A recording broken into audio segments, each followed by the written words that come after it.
अहम और स्वाभिमान में इतना बारीक फर्क है कि अक्सर लोग स्वाभिमान के नाम पर अहम को अपने अस्तित्व का हिस्सा बना लेते हैं, अपने इस अहम की पूजा करने लगते हैं और इस अहम की प्यास को बुझाने के लिए वो किसी को मौत भी दे सकते हैं। इस अवस्था में इंसान बेवजह अपने आप को सर्वोपरि और दूसरों को नीचा देखने लगता है और अपने इस अहम के वहम में नेक और शरीफ लोगों के लिए खतरा बन जाता है।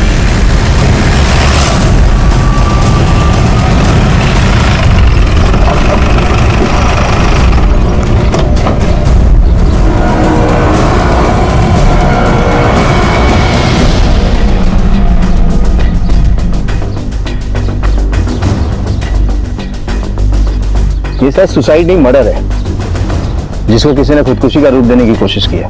ये देखो, गले पे एक नहीं 2 निशान है। देखते हैं पोस्टमार्टम रिपोर्ट में क्या आता है। सर, ये पर्स मिला।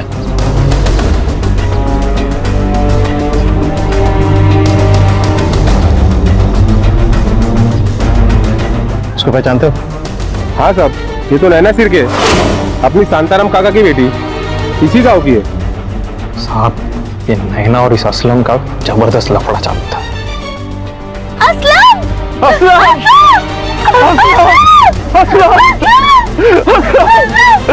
मार डाला। मैंने कहा था ना, मार देंगे मेरे बच्चे को। मार डाला उन्होंने मेरे बच्चे को।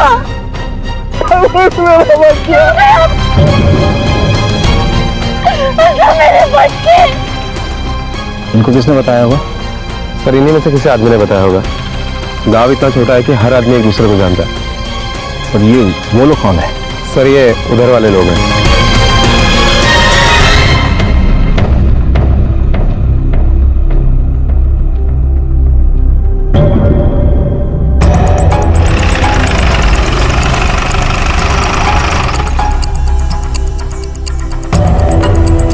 नैना आपकी बेटी है? हाँ साहब, वो मेरी बेटी है। बुलाइए उसे। पर वो तो कल रात से घर लौटी नहीं। क्या? वो कल से नहीं आई है? और पुलिस कंप्लेंट करने के बजाय आप यहाँ फुर्सत से बैठ के घड़ा बना रहे हैं? नहीं साहब, वो काम ही ऐसी जगह करती है। वो क्या कहते हैं, जहाँ कचरा साफ करना, स्कूल में पढ़ाना, दारू वगैरह बंद करना। एनजीओ? हाँ साहब, वही साहब उसी काम के लिए वो 2-2 दिन तक बाहर रहती है और यही सोच के हम लोग पुलिस चौकी नहीं आए साहब। नैना और असलम के अफेयर के बारे में पता है आपको? मतलब वो एक दूसरे से प्यार करते हैं? नहीं साहब, ऐसा कुछ नहीं है। नहीं साहब, हमारी बेटी ये सब में नहीं पड़ती।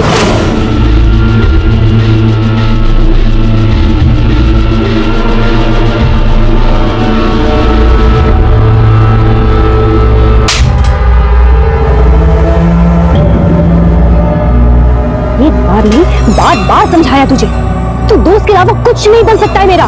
तो फिर ये सब तमाशा करके किसको दिखा रहा है? हाँ,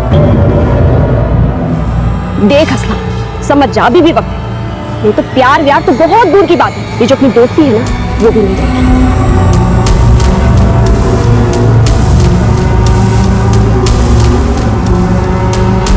किसी ने आपको झूठ बोला होगा। और असलम की मौत की खबर है? हाँ साहब, वो बाजू वाले ने बताया हमको। उसकी मौत की खबर सुन के हमको बहुत बुरा लगा साहब। लेकिन साहब, ये सब में हमारी बेटी को मत फंसाइए साहब। ठीक है, लेकिन जैसे वो आती है हमें बताइए। होई साहब। वारके, हमें पहले ये पता करना पड़ेगा कि असलम और नैना की लव स्टोरी है या असलम का एकतरफा प्यार है।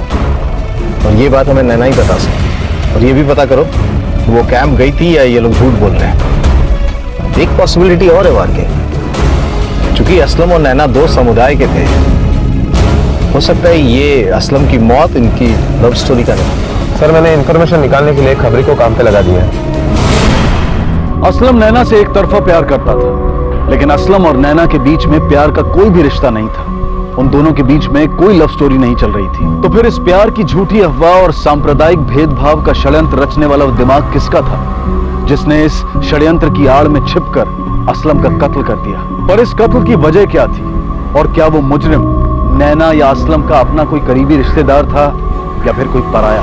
अरे साहब, मैं कह रही हूँ ना, ये सब वो नैना के घर वालों का किया जा रहा है। उसका बाप और उसका चाचा दोनों बच्चे की मोहब्बत के खिलाफ थे। ये उन्हीं की करतूत है। अल्लाह उन्हें कभी माफ नहीं करेगा। देखिए, आपको जो कुछ भी कहना है साफ साफ कहिए। हाँ तो साफ साफ ही कह रही हूँ, मैं किसी से डरती नहीं हूँ। वो रघु रावत का चाचा और वो उसका। अभी घड़े मुर्दे उखाड़ के क्या मिलने वाला है? मेरा बेटा असलम तो वापस आने वाला है नहीं। अभी आप मेहरबानी करके ये बता दीजिए कि उसकी बॉडी कब मिलेगी, ताकि हम उसके जनाजे की तैयारी कर ले साहब। जैसे फॉर्मेलिटीज पूरी हो जाएगी आपको बॉडी मिल जाएगी। सलाम।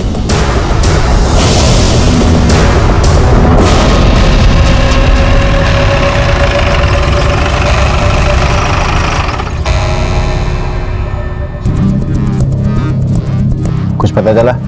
हाँ साहब, ये नैना और असलम के लफड़े को लेकर बहुत टेंशन हो रही थी इधर वाले और उधर वाले लोगों में। इधर वालों ने तो अपने लोगों की मीटिंग भी बुलाई थी सब। बस मैं सबकी तरफ से बोलता हूँ, ऐसा ढीला रवैया नहीं चलेगा। ऐसा रहा ना तो अपने बिरादरी की एक भी लड़की साथ नहीं बचेगी। अरे प्यार के नाम पे कोई भी एड़ा बनाएगा उनको, एक की वजह से सबकी इज्जत जा रही है। बरोबर है कि नहीं? बरोबर है, बरोबर। अरे हिम्मत भगत त्यांची बोलते हैं कि शादी करना है तो धर्म बदलना पड़ेगा। हम लोग बर्दाश्त नहीं करेंगे, नहीं करेंगे ना? बिल्कुल नहीं करेंगे। देख शांताराम, तू अपनी लड़की को समझा, उसका ये प्यार का नाटक बिरादरी से बड़ा नहीं है, समझा कि नहीं? काका, तुम्हारी बेटी की वजह से इस गांव में एक दिन खून खराबा होगा। अभी भी समझ जाओ और उसको भी समझा दो। चला रे, समझ लो ना, अडवंटे हो।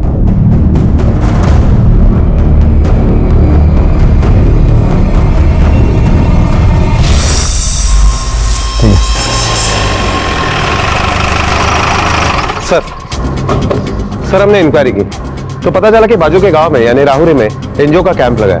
नैना वहां गई है नहीं ये तो पता नहीं चला।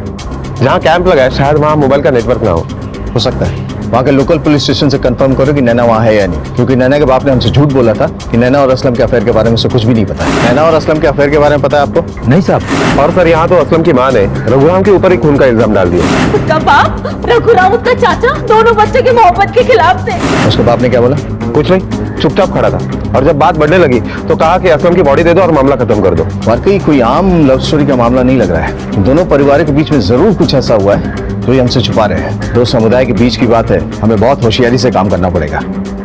एक काम करो, इस रघुराम पे नजर रखो और अगर जरूरत पड़े तो उठा लो उसको।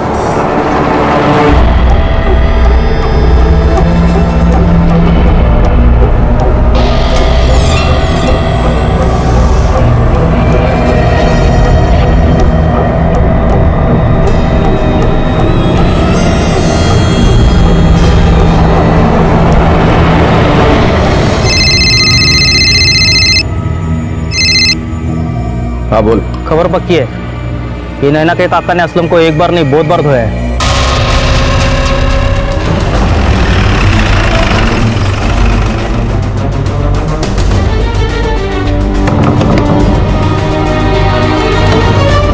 पुलिस? तुम्हें हमारे साथ पुलिस स्टेशन चलना पड़ेगा। अरे जाना कहाँ है? वो तो पुलिस स्टेशन जाके पता चलेगा। अरे ऐसे कैसे चलना पड़ेगा? निकला कहाँ है? तुझे पूछ नहीं रहा हूँ, बता रहा हूँ, चल। अरे छोड़ा वाला, छोड़ा क्या साहब? वो असलम के लिए उठाया मेरे को? कोई बात नहीं, अच्छा हुआ मरा, वरना मैं काट डालता था उसको। अरे त्याला दोनदा सांगितलं कि ऐसे कोई भी मेरे साइड की लड़की को भगा के नहीं ले जा सकता। परेशान बनता था, अब मरा ना वो। और साहब मैंने उस पर हाथ साफ किया तो खून करने का शक आया ना मेरे पे, तो फिर उसकी सौतेली माँ को भी इधर उठा के लाने का ना।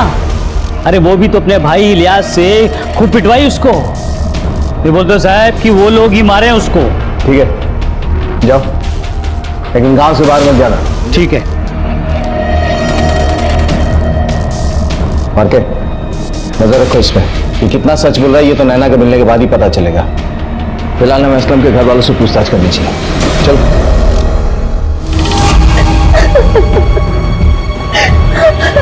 ये असलम आपका सौतेला बेटा था ना?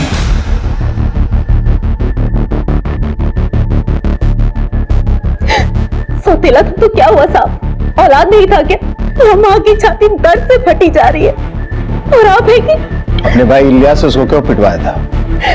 कौन कान भर रहा है आपका? कौन कह रहा है ये सब? उसे मेरे सामने लाइए। एक तो मेरे बेटे को मार दिया और मुझ पर इल्जाम लगा रहे हैं। अल्लाह उन्हें कभी माफ नहीं करेगा।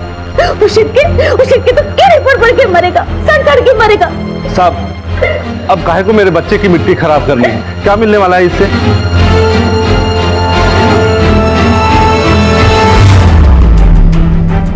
परवीन का भाई इलियास भी यही है क्या? हाँ सर, वो ग्रीन चेक का शर्ट है ना, वही है।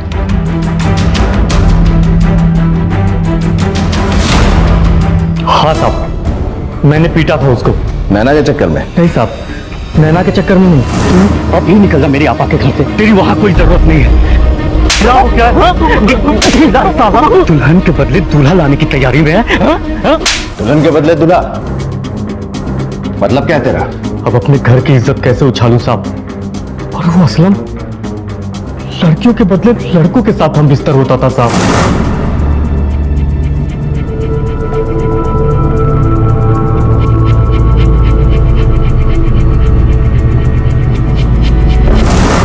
मैंने उसे बहुत समझाया साहब, पर वो नहीं माना और उस सुनील पाटिल के साथ अपना लफड़ा चालू रखा साहब। वो पाटिल भी अपने ही गांव का है साहब, लेकिन जब असलम नहीं माना तो मैंने उसे बहुत मारा साहब। लेकिन फिर भी साहब, अपने ही घर के बच्चे को कोई जान से मारता है क्या साहब? मैंने और पापा, हम दोनों ने कुछ नहीं किया है साहब। चल मान लिया तूने नहीं किया, तेरी आपा ने नहीं किया, तो फिर किसने किया पता? साहब जरूर उस नैना के साइड के लोगों ने ही मारा होगा साहब। मेरे को तो लगता है साहब ये कांड जरूर उस रघुराम ने ही किया होगा साहब। उसे नेता बनने का बहुत शौक था साहब। ठीक है, तू जा सकता है, लेकिन गांव से बाहर मत जाना। जी साहब। सर, राहुरी पोलीस स्टेशन मधनं खबर मिळाली की नैना एनजीओच्या कॅम्पला पोहोचलीच नाही और जो लड़कियां कैंप गई थी वो लौटकर घर वापस पहुंच चुकी है। मतलब हो सकता है इन्हीं इधर वाले या उधर वालों ने नैना को कहीं छुपा रखा हो। वो काम ही ऐसी जगह करती है, कचरा साफ करना, स्कूल में पढ़ाना। एनजीओ?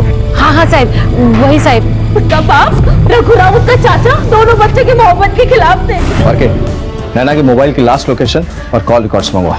Okay sir. और अगर इलियास की बयान में थोड़ी सी भी सच्चाई है, और वो असलम लड़कियों के बदले लड़कों के साथ हम बिस्तर होता था साहब। मैंने अपनी आंखों से देखा था साहब। हो सकता है कि सुनील ने ही असलम और नैना के रिश्ते से जलकर पहले असलम को मार दिया और उसके बाद नैना को गायब कर दिया। सुनील को उठाना इतना आसान नहीं है, वो गांव के सरपंच का लड़का है और उसके ऊपर तक पहुंच। ऊपर नीचे से कोई फर्क नहीं पड़ता, सुनील को उठाना है मतलब उठाना है। अरे छोड़ो मुझे, कहाँ लेके जा रहे हो? अरे छोड़ो मुझे, चल। जानते नहीं हो तुम लोग किस पे हाथ डाल रहे हो? हम सब जानते हैं, पर तुझे ये नहीं पता तू किसके हत्थे चढ़ा है। तो भलाई इसी में है कि सच सच बता, क्योंकि तेरे और असलम के रिश्ते के बारे में पता है। कोई कुछ भी बोलेगा तो आप किसी को भी उठाओगे क्या? मेरा उसके साथ कोई लेना देना नहीं था, वो सिर्फ मेरा दोस्त था और उसका तो नैना के साथ लफड़ा था और नैना के घर वालों को असलम पसंद नहीं था। ये बात तो पूरे गांव वाले जानते हैं। चलिए बता, जब असलम की मौत हुई तू कहाँ था? मैं पास वाले गांव में राहुल में था अपने दोस्त लोग के साथ। बिना हमारे परमिशन के आसपास कहीं मत जाना, समझा? जा। मर के पता करो ये सुनील सच बोल रहा है या झूठ, क्योंकि ये जानकारी हमें नैना को ढूंढने में काफी मददगार साबित हो सकती है। Yes sir. और सर मुझे लगता है हमें नैना के कॉलेज के दोस्तों से भी पूछताछ करनी चाहिए, शायद हमें उनसे कुछ इन्फॉर्मेशन मिले। करेक्ट सर, ये असलम की पोस्टमार्टम रिपोर्ट है।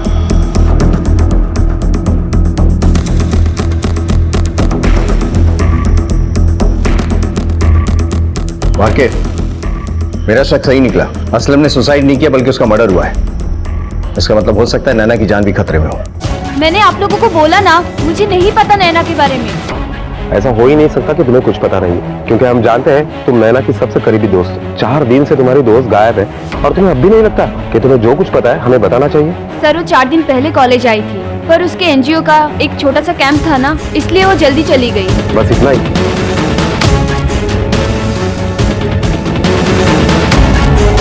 और तुम डर क्यों रही हो? हम हैं तुम्हारे साथ, जो भी पता है बता दो। सर अगर उन लड़कों को पता चल गया कि मैंने आपको कुछ भी बताया है तो वो मुझे भी परेशान करेंगे। कौन लड़के? और तुम्हें भी?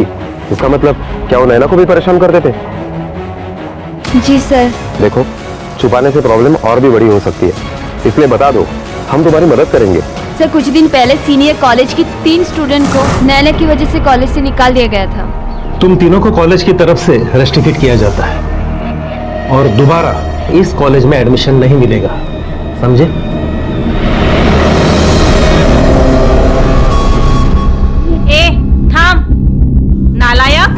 माझ्या मुलाला कॉलेजमधून काढलं. अब पड़ गई ठंडक तेरे कलेजे को. मुझे कोसने से कुछ नहीं होगा. पहले अपने बेटे को समझाइए.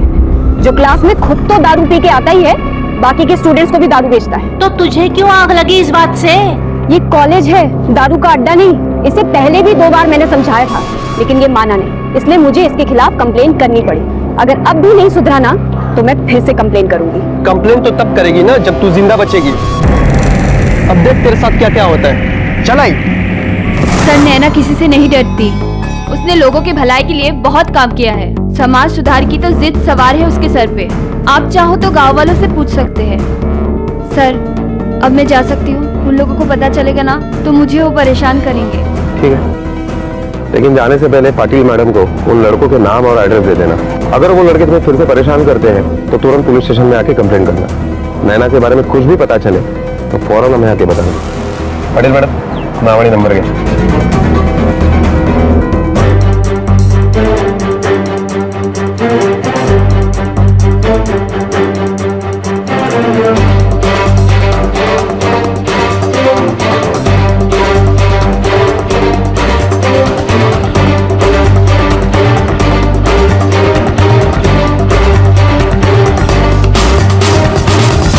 सर, पूछताछ से पता चला है कि नैना वाकई में एनजीओ के साथ मिलकर समाज सुधार का काम कर रही है. गांव से दारू गंदगी दूर करने की लगातार कोशिश कर रही है. अगर वो इतना सब कुछ कर रही है तो जाहिर सी बात है कि उसके कई सारे दुश्मन भी होंगे. उसके मोबाइल का लास्ट लोकेशन पता चला? यस सर, नैना के मोबाइल का लास्ट लोकेशन गांव के बाहर का दिखा रहा है. शायद बैटरी डाउन हो जाने की वजह से फोन स्विच ऑफ हुआ होगा. और एक बात सर, नैना के कॉल रिकॉर्ड से पता चला है कि असलम और नैना में काफी बातें हुआ करती थी. शायद उन दोनों में वाकई अफेयर रहा होगा. तब तो पॉसिबल है कि ये ऑनर किलिंग का मामला हो सकता है कि दोनों की ही तरफ से किसी ने अपनी बिरादरी का बदला लेने के लिए ऐसा किया हो. नैना के एनजीओ में पूछताछ करो. हो सकता है मैं वहां से कोई इंफॉर्मेशन मिले. Okay sir. सर, नैना बहुत ही बहादुर लड़की है, किसी से नहीं डरती. और हमारे एनजीओ की तो जान है. वो गलत होता देखकर कहीं भी भिड़ जाती है. सर, वैसे तो हम काफी समस्याओं पर काम कर रहे हैं, पर गांव में शराबबंदी करवाना हमारा पहला एजेंडा था. और नैना ने तो इसके लिए गांव के औरतों को अपने साथ कर दिया था. ये लो पैसे और पूरे दारू की बोतलें उठा लो. पूरा का पूरा माल बिकना चाहिए, समझे? क्या बोलता हो? सारे बोतल तो हमेशा बेचने की कोशिश करते ही हैं. एक बंकस मत कर, माल उठा. और ध्यान रखना, पूरा माल बिकना चाहिए. चलेगा? धरा चला, धरा चला. अरे साला मुझे पकड़ इसको, पकड़. करने के लिए बेचते हैं, दारू बेचते हैं.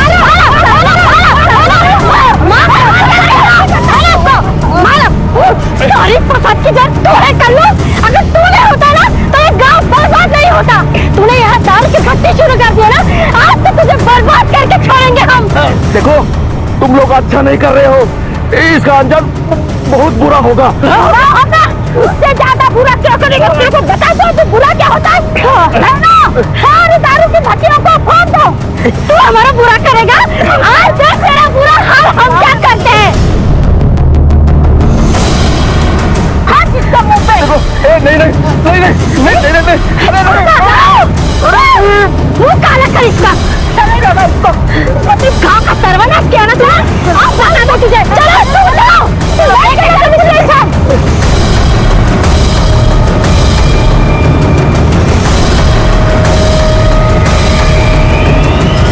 सर, गांव में शराबबंदी करवाना मुश्किल नहीं था, पर असली प्रॉब्लम तो उसके बाद शुरू हुई. तेरे को क्या लगा गांव की औरतों को इकट्ठा करेगी, मेरे खिलाफ भड़काएगी और मुझे कुछ पता नहीं चलेगा? देख, मुझे कुछ फर्क नहीं पड़ता. तूने मेरा धंधा इस गांव में बंद किया है, लेकिन दूसरे गांव में मेरा धंधा जमेगा और अच्छी तरह जमेगा. और तू कुछ नहीं कर पाएगी. वो तेरा आशिक है ना, असलम, वो मेरे धंधे पे रोज आता है. 2000 उधारी हो गई है उसकी. उसकी उधारी तू देती है?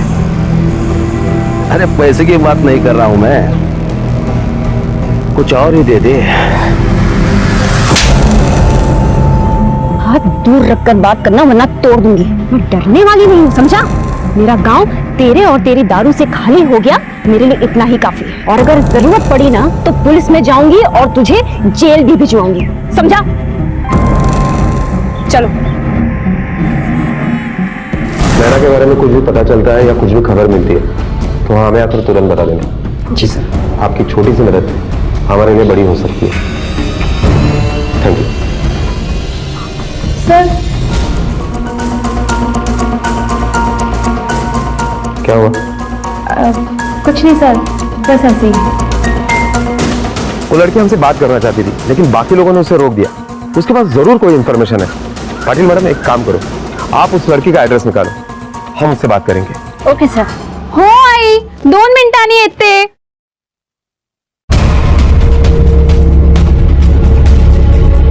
बताओ। क्या बताऊं सर? वही बात जो तुम ऑफिस में बताने की कोशिश कर रही थी। सर 14 नवंबर को हम पुलिस स्टेशन आने वाले थे क्योंकि हमें पता लगा था कि गांव में दारू की भट्टी फिर से शुरू होने वाली है। देखो बोलो, मुझे ऐसा क्यों लग रहा है कि तुम हमसे कुछ छुपा रही हो, कुछ अधूरा बता रही हो। देखो, किसी भी अधूरी बात से हम सही नतीजे पर नहीं पहुंच पाएंगे और जिसका नुकसान नैना को ही होगा। क्या तुम नहीं चाहती हो कि तुम्हारी दोस्त घर पर वापस आए? सर नैना और असलम के बीच कुछ तो प्रॉब्लम थी। नैना, नैना, नैना, मुझे तुझसे कोई जरूरी बात करनी है। मुझे तुझसे कोई बात नहीं करनी है। तुझे क्या लगता है तू मुंह घुमा लेगी तो बात खत्म हो जाएगी? पूनम, तू जरा उधर जा, मैं इससे बात करके आती हूँ। क्या असलम, क्या है? हाँ, तुझे पहले भी बोला था और आज फिर बोल रही हूँ, हमारे रिश्ते का कुछ नहीं हो सकता, ना तेरे घर में ना मेरे घर में। हमारे रिश्तों को कोई नहीं मानेगा। तो क्यों ये सब नाटक कर रहा है? देख असलम, भूल जा। देख नैना, मेरे घर वालों को छोड़ दे, उनको मैं संभाल लूंगा, तू बस अपनी बात कर। तू क्यों इतनी जिद पे अड़ा हुआ है? मैं बोल रही हूँ ना, हमारा कोई फ्यूचर नहीं है साथ में। कब से प्यार से समझा रहा हूँ, मेरी बात समझ में नहीं आती तुझे? ये झांसी की रानी ना गांव वालों के सामने बनना, मेरे सामने बनने की जरूरत नहीं है। सर उसके बाद तो ये रोज का हो गया था। जब भी नैना असलम को मना करती थी वो उसे बहुत मारता था, और जब नैना के काका रघुराम ने असलम को मारा और धमकाया तो उसने उसका बदला भी नैना से ही लिया। देखो पूनम, अगर नैना के बारे में कुछ भी पता चले या याद आए तो बेझिझक होकर हमें बताना, ठीक है? सलाम मैडम। असलम और नैना के बीच में प्यार का कोई भी रिश्ता नहीं था, वो सिर्फ असलम का एक तरफा प्यार था। लेकिन किसी ने उनके खिलाफ प्यार की झूठी अफवाह उड़ाई ताकि सबको ऐसा लगे कि असलम के कत्ल और नैना के गायब होने की वजह सांप्रदायिक भेदभाव है, क्योंकि इस बात को लेकर गांव में तनाव तो था। क्या असलम के कातिल का नैना के गायब होने के पीछे भी कोई हाथ था, या फिर नैना के गायब होने के पीछे कोई दूसरा ही अपराधी था और कोई दूसरा ही मकसद था? पर इन गुमनाम सवालों के शोर में जो एक बात साफ नजर आ रही थी वो ये कि वो मुजरिम नैना और असलम का कोई करीबी रिश्तेदार ही था। सर 12 नवंबर को मैं तहसील गया था, वहाँ जो हर हफ्ते बाजार लगता है ना साहब, उधर ऑर्डर देने के लिए हमेशा जाता हूँ साहब, और लौटने में रात हो जाती है साहब। तुमने नैना और असलम के बारे में झूठ क्यों बोला? साहब मेरे को उसका और असलम का रिश्ता नहीं चलता था, पर मैं कुछ बोल भी नहीं सकता ना साहब, क्योंकि वही घर बार संभालती है साहब। मैंने किसी को नहीं मारा साहब। साहब मैं गरीब आदमी, 2 रोटी कमाने में सारा वक्त चला जाता है साहब। ठीक है, जाओ। ओ साहब, सर अगर इसे 2 डंडे पड़ते थे ना, सब कुछ सच उगल देता था। जाने तो दोबारा बुलाना क्या मुश्किल काम है, लेकिन ये सब तब बुलाएंगे जब हमारे पास इसके खिलाफ पुख्ता सबूत हो।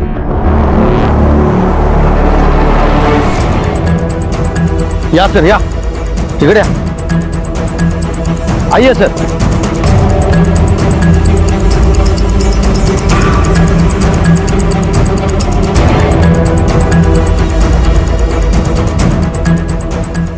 यहाँ तो ऐसा कुछ भी नहीं दिख रहा है जिसे लगे कि भट्टी खुलने वाली है।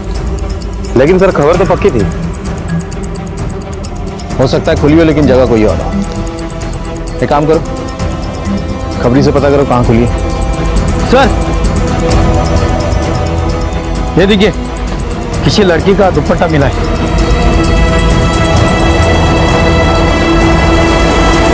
पहचानती हो इसे? हाँ साहब, ये तो मेरे नैना का है। आपको कहाँ मिला? पर के ये कल्लू जहां कहीं भी छुपा है ना, खोद के निकाल उसको। Okay sir.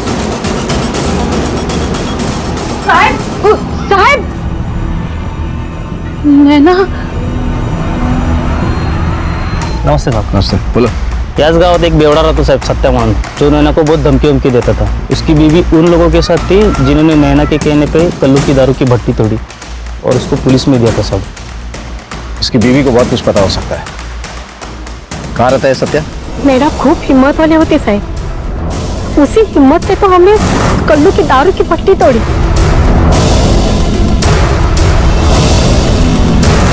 उसके बाद सत्या उस नैना को बहुत परेशान करता था क्योंकि उसको दारू नहीं मिल रही थी ना, उसको आते जाते परेशान करता था, उसको धमकियां देता था। उस दिन तो साहब उससे झांसी की रानी कुठे चालली? किधर जा रही है तू?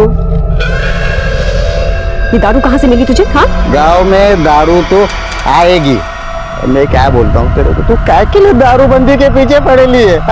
जीने देना हमें। तू भी दारू? दूर रह के बात कर। पी ले। बोली ना तुझे, दूर होके बात कर।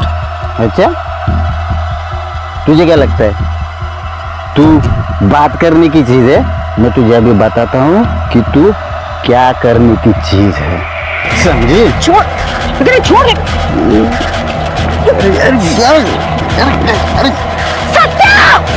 चल, चल। क्या कर रहे थे बघून या तुम्हाला सगळ्याला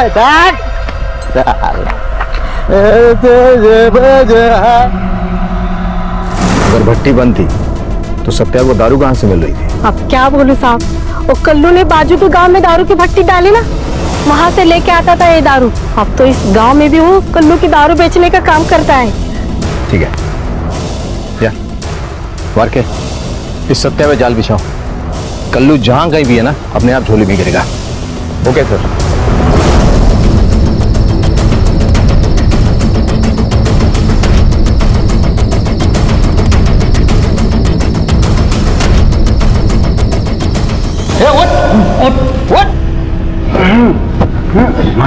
होश आ गया तुझे?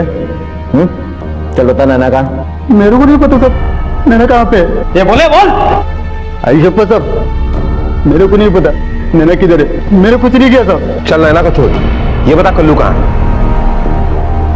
तो कल्लू तो आपको बाजू के गांव में मिलेगा, उसकी दारू की भट्टी है वहां पे, वहीं पे मिलेगा आपको। हेलो, क्या?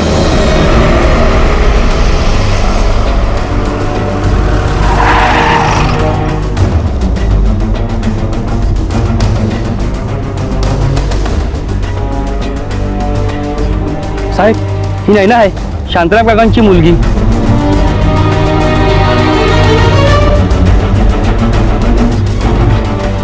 बॉडी के ऊपरी हिस्से में चोट के निशान है और बॉडी भी फूल चुकी है। ये चोट के निशान और कपड़ों की हालत देख के लग रहा है कि इसने रजिस्ट किया अपने आप को मरने से पहले। हो सकता है, ये भी हो सकता है कि इसका रेप हुआ हो। देखते हैं रिपोर्ट में क्या आता है। मार के ये कल्लू जहां कहीं भी है ना, आज के आज उठाओ उसको। Okay sir. और ये नैना और असलम के केस में जितने भी संदिग्ध हैं, उन सबके मोबाइल की लास्ट लोकेशन निकालो और पता करो कि इसके कत्ल के समय आसपास कौन था। Okay sir. साहब मैंने कुछ भी नहीं किया साहब। कुछ नहीं किया ना? कुछ भी नहीं किया साहब। अगर तूने कुछ नहीं किया तो जिस जगह नैना की डेड बॉडी मिली वहां से 200 मीटर दूर तेरे मोबाइल का लोकेशन क्यों दिखा रहा है? साहब बाबा ने मेरे को खेत पे रुकने के लिए बोला था और खेत में पानी छोड़ने का मेरा ही नंबर था साहब, इसके लिए मैं वहां पे रुक गया और उधर ही सो गया साहब, वहां से कहीं नहीं गया साहब। इसको लेके जा जब तक ये सच नहीं बोलता है। साहब मैंने कुछ भी नहीं किया साहब, कुछ भी नहीं किया साहब। ये केस असलम के कत्ल और नैना के गायब होने से बदलकर अब नैना और असलम के कत्ल में तब्दील हो चुका था। नैना के वापस लौटने की उम्मीद उसकी लाश के साथ दम तोड़ चुकी थी। कत्ल के कई मकसद सामने थे और कत्ल के कई संदिग्ध भी। असलम का परिवार, नैना का परिवार, वो लड़के जो नैना की वजह से कॉलेज से बाहर किए गए और दारू की भट्टी से जुड़े सत्या और कल्लू। आखिर वो कौन अपराधी था जिसने असलम और नैना की प्रेम कहानी की झूठी अफवाह फैलाई और जिसकी आड़ में वो छिपकर अपने निजी स्वार्थ के लिए कत्ल कर रहा था?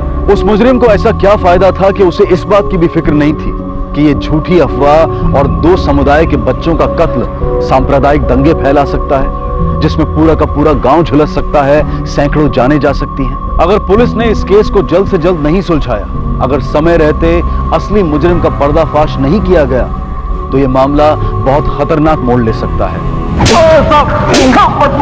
तुझे क्या लगा तो दूसरे गांव में जाकर भट्टी डालेगा तो हम तुझे पकड़ नहीं पाएंगे? हाँ, चल बोल, नैना को क्यों मारा? बोल। मानता हूँ साहब, मैंने उसको धमकी दी थी, लेकिन उसने भी मेरी भट्टी तोड़ी थी। पूरा 10,000 का नुकसान किया था साहब। 10,000 के लिए कोई भला किसी को क्यों मारेगा?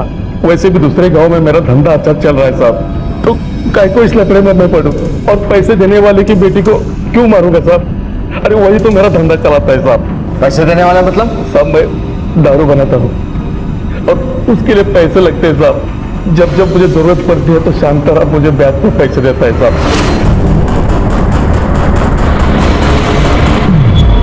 तो मटका बनाने वाला शांताराम तेरे को ब्याज पे पैसे देता है? हाँ सर। इसको तब तक तोड़ो जब तक ये सच ना बोले। साहब मेरा विश्वास करो, मैं सच बोल रहा हूँ साहब।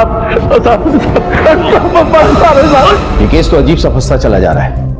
हर आदमी के पास कत्ल का मकसद है भी और नहीं भी। नैना का कत्ल असलम भी कर सकता है। मैं बोल रही हूँ ना, हमारा कोई फ्यूचर नहीं है साथ में।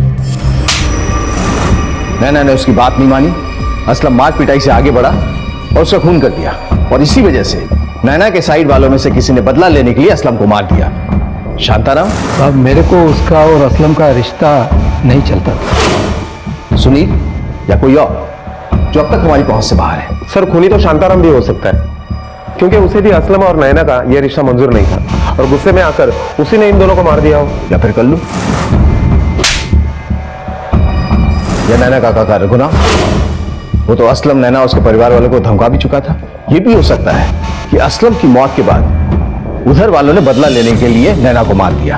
पर ये जितनी भी थ्योरी है किसी भी ऐसे नतीजे पर नहीं पहुंचती जिससे दो लोगों का कत्ल हो सके। और क्या, नैना की पोस्टमार्टम रिपोर्ट जल्द से जल्द मंगवाओ, क्योंकि वहीं से हमें पता चलेगा कि एक्चुअली हुआ क्या था। Okay sir. सर नैना की पोस्टमार्टम रिपोर्ट। मेरा शक सही था। नैना को मारने से पहले उसके साथ शारीरिक संबंध बनाए गए हैं, लेकिन अजीब बात यह है कि प्रोटेक्शन यूज हुआ है। लेकिन वो कौन हो सकता है जो रेप करते वक्त भी इतने होश में था कि प्रोटेक्शन यूज करे? उसका मकसद क्या होगा?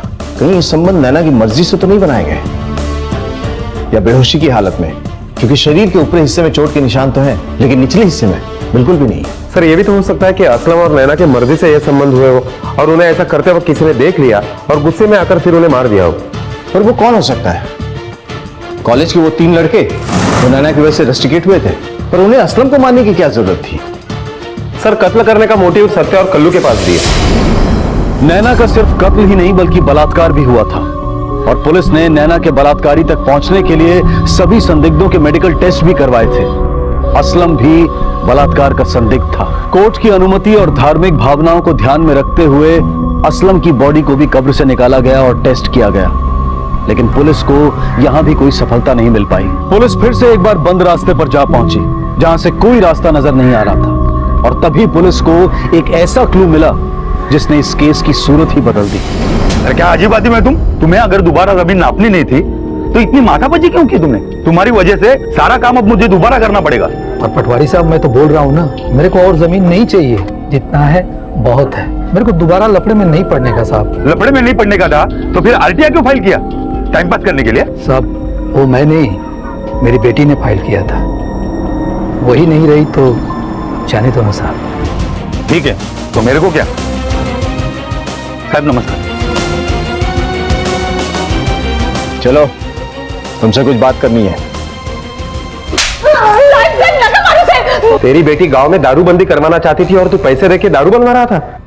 ऊपर से वो असलम से प्यार करती थी और इसी वजह से तेरी गांव में बदनामी हो रही थी, और इसीलिए तूने नैना को मारा ना? नहीं साहब मैंने नहीं मारा, मैं अपनी बेटी को क्यों मारूंगा साहब?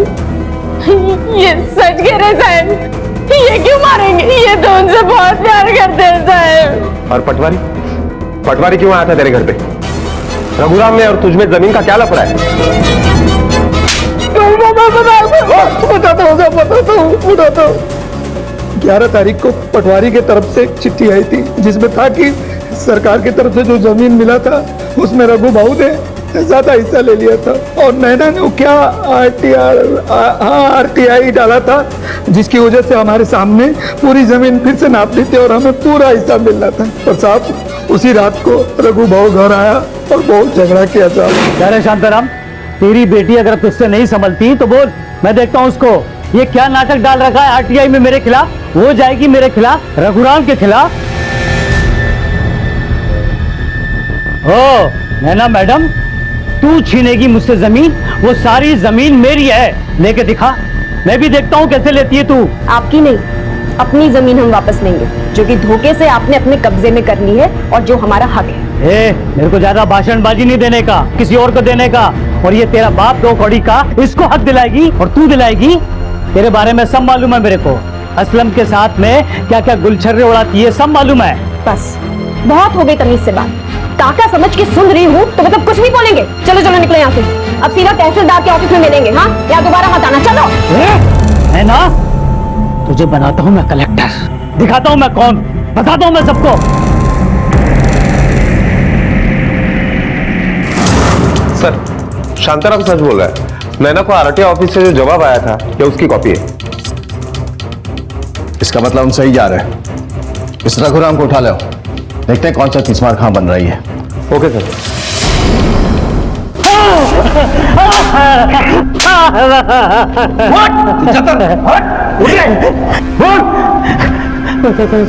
बताता हूँ, वो 2 दिन की पैदाश हो गई, मेरे को क्या कुछ नहीं बोली। अरे बड़े आदमी की इज्जत करना भूल गई। शांताराम ने तुझे बाइक ना भड़काया उसने, और वो दोनों बहुत सीधे। RTI डाली उसने, जमीन वापस मांगी। मैं उससे बात करने गया तो उसने उल्टा मुझे ही सुनाया। चलो चलो सीधा तहसीलदार के ऑफिस में मिलना। चलो, अब दोबारा आना नहीं यहाँ पे। चलो। कल मैंने सोचा कि उसको सबक सिखा के रहूंगा। मैंने झूठा फोन लगाया कि कल्लू की भट्टी वापस चालू हो गई है। मेरे को मालूम था कि वो जरूर आएगी।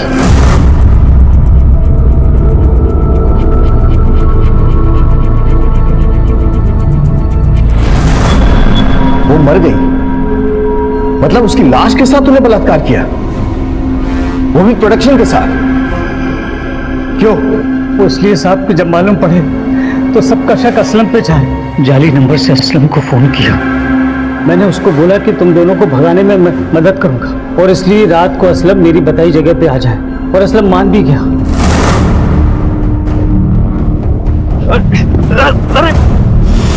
अपनी जरा सी जमीन के लालच और रहम के लिए तूने अपनी भतीजी का खून तो किया ही, उसके साथ बलात्कार भी किया। वो लड़की जो समाज को सुधारना चाहती थी, तूने उससे मार दिया। लेकिन अब तो अपनी असली जगह जाएगा।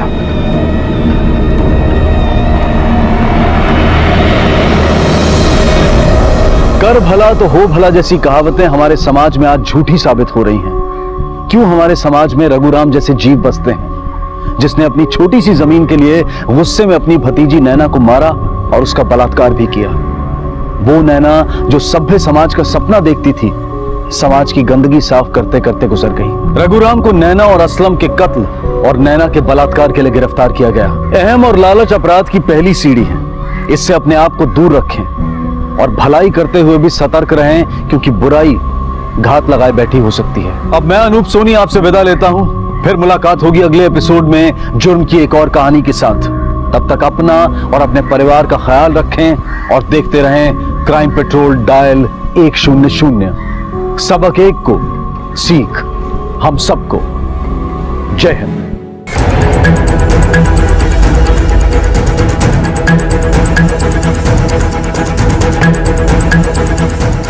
समझ नहीं आ रहा होगा आप लोगों को कि मैं क्या करने वाली हूँ, पर जो भी करूंगी अभी थोड़ी देर में आप सबके सामने आ जाएगा। लेकिन जो सामने नहीं आएगा वो है मेरा दर्द, तकलीफ जिसे मैं झेल रही हूँ न जाने कब से।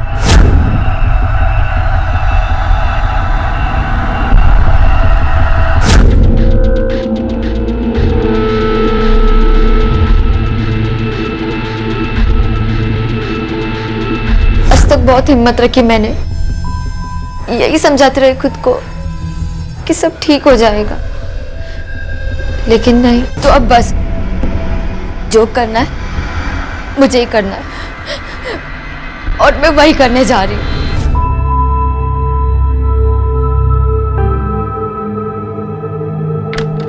डैडी आएंगे तो आप उनको बोल देना।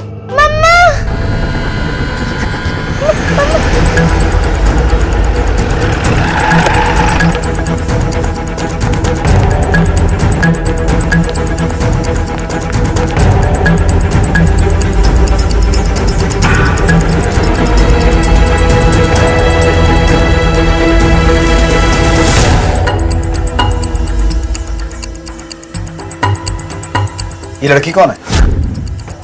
भारती कुक थी हमारी, कितने सालों से यहाँ काम करती है? पिछले 1 साल से। कितने बजे आती है ड्यूटी पे? 9 साढ़े 9 बजे के आसपास। ये देखिए बेडरूम में।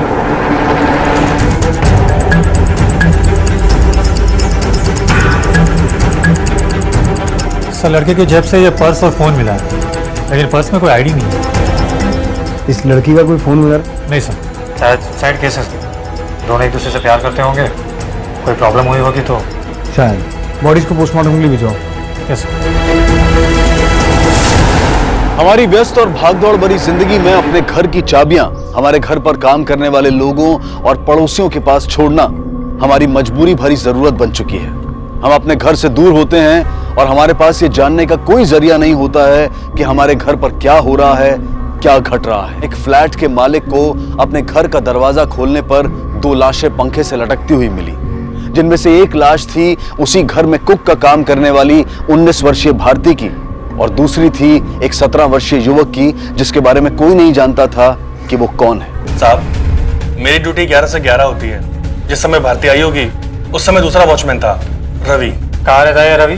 साहब पास की बस्ती में रहता है, बुलवा देता हूँ। इस बिल्डिंग में सीसीटीवी कैमरास है ना, उसका फुटेज दिखाओ। साहब 15-20 दिन से कैमरास खराब हैं, कंप्लेंट की हम लोगों ने। I am a marketing professional, ज्यादातर बिजनेस के टूर से बाहर ही रहता हूँ। वो लड़की हमारे यहाँ काम करती थी, लेकिन कभी कोई खास बातचीत नहीं हुई मेरी उससे, और उस लड़के को तो मैंने आज तक देखा तक नहीं। साहब ये लड़का भारती को छोड़ने अक्सर साइकिल पे आता था और उसने आज भी छोड़ा था साहब, लेकिन कौन था हमने पूछा ही नहीं साहब, मुझे पता नहीं साहब। लेकिन वो तो यहाँ पर काम नहीं करता था ना, फिर अंदर कैसे जाने दिया तुमने उसे? हमने रोका था साहब। ए भाई किधर? वो भारतीय 802 में काम कर रही, तो साबुन मंगाया कपड़े धोने का। ठीक है साइकिल उधर लगा। उसके बाद काम में याद नहीं रहा, इसलिए देख नहीं सका कि निकले कि नहीं, जहाँ तक मुझे पता है वो कभी किसी को यहाँ नहीं लाई। मोबाइल फोन था उसके पास? जी हाँ, मेरे जाने के बाद ही वो आया करती थी। उसके बाद वो मुझे मिस कॉल किया करती थी, फिर मैं उसे रिटर्न कॉल करके बताती थी कि खाने में क्या बनाना है। फिर तो उसका फोन यहीं होना चाहिए था, लेकिन मिला नहीं। पता नहीं सर। कुछ दिन पहले वो मुझसे पैसा मांग रही थी उधार, मेरे पास पैसे थे नहीं, तो वो बोली मुझसे कि मेरा मोबाइल ले लो। मेरे पास सच में पैसे नहीं, तो मैंने मना कर दिया। हो सकता है वो किसी और को बेच दी होगी। इस लड़की को काम पे कैसे रखा था आपने? किसी एजेंसी के थ्रू या? जी नहीं सर, हमारे यहाँ एक और मेड है सुप्रिया, डस्टिंग और क्लीनिंग के लिए, वही लेकर आई थी इसे। और ये सुप्रिया यहाँ कब से काम कर रही है? करीब 7 सालों से। 2 हफ्ते पहले उसकी माँ मर गई थी, 2 हफ्ते से छुट्टी पे थी साहब, और कुछ दिन पहले से वो आना शुरू की थी। साहब उसका किसी से कोई चक्कर था, ऐसा कभी सुना नहीं। हाँ अगर बाहर हो तो पता नहीं। साहब यही वो साइकिल है जिसपे वो लड़का आया था। ये भारती रहती कहाँ है? नाला सुपारा में कहीं, एग्जैक्टली नहीं पता कि कहाँ रहती थी। जिस लड़की का आपके पास एड्रेस भी नहीं है, उसके हवाले आप अपना घर छोड़ जाती थी? सर ये आईडी ली थी हमने उसकी, इस पर उसका एड्रेस है। इस पर तो भाईंदर का एड्रेस है। भाईंदर? इस लड़के के फोन को आईटी में भिजवाओ और कहो अच्छे से चेक करें, और मालविका ने भारती का जो नंबर दिया है उसे ट्रैकिंग में डलवाओ। Yes sir.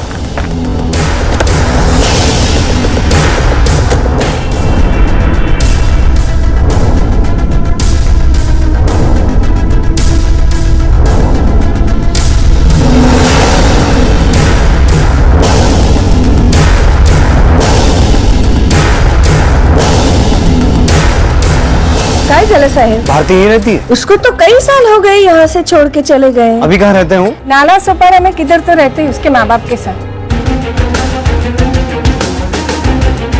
इस लड़के को पहचानती हैं आप? ये तो भारती का भाई कुणाल है।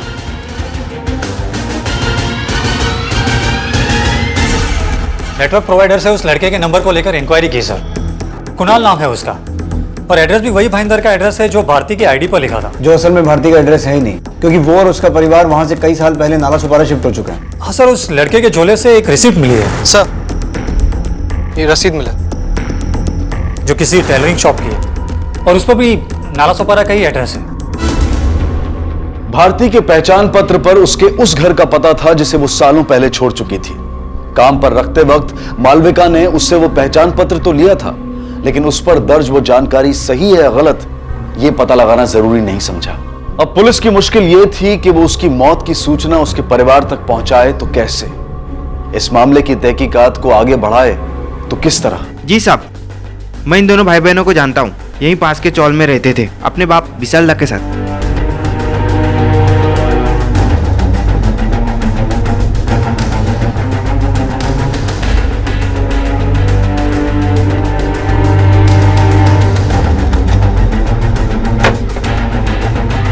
सुनिए, ये विशाल दा यहीं रहता? जी साहब। अभी कहाँ होगा ये? अभी अपनी पान बीड़ी की कोके की दुकान पे होगा, रात को लौटेगा। कुछ कर दिया क्या साहब? कि बेटे और बेटी की मौत हो गई, उसको इन्फॉर्म करना था। भारती और कुणाल, कुछ दिन पहले तो उसकी माँ का मर्डर किया किसी ने। माँ का मर्डर हुआ था? जी साहब। केलकर, विशाल दा को उसकी दुकान से बुला के ले और लोकल पुलिस स्टेशन से पता करो कि भारती की माँ के मर्डर का क्या मामला है। Yes sir. 19 दिन पहले इन्फॉर्मेशन मिलने के बाद जब हम क्राइम सीन पर पहुंचे तो लगा कि मामला लूट का है, लेकिन घर वालों का कहना है कि घर से कुछ भी मिसिंग नहीं हुआ है। इनफैक्ट घर में कुछ ऐसा था ही नहीं जिसे लूटा जा सकता। तो कोई सस्पेक्ट? हाँ, हमें उसके पति विशाल दा पर शक है, क्योंकि उसने अपने बयान में कहा था कि कत्ल के वक्त वो अपनी दुकान पर था, लेकिन उसके फोन की लोकेशन उसके घर की थी। लेकिन उसका ये भी कहना है कि वो अपना फोन घर पे भूल गया था। वो बहुत बड़ा बेवड़ा है, वो अपने बीवी बच्चों को पीकर बहुत मारता था। जिस दिन झगड़ा हुआ उसके अगले दिन ही विंदा की लाश मिली, लेकिन उसका बाप बेवड़ा अभी भी पी पी के बुरा हाल करता, नहीं सुधरा अभी भी। क्या रे, बहुत फिक्र है तेरे को मेरी सुधरने की? चल चल अभी निकल यहाँ से, चल, कोई काम धंधा रहता नहीं। जाओ जाओ, ये हवलदार लोग बोल रहे थे कि वो मेरा छोकरा छोकरी के वास्ते बुलाए मेरे को। कोई कांड किया क्या वो लोग? कुछ किया है तो लेके जाओ साहब, ये मामले में आप पूरा कानून के साथ है। वो दोनों अभी दुनिया में नहीं है, मर चुके हैं।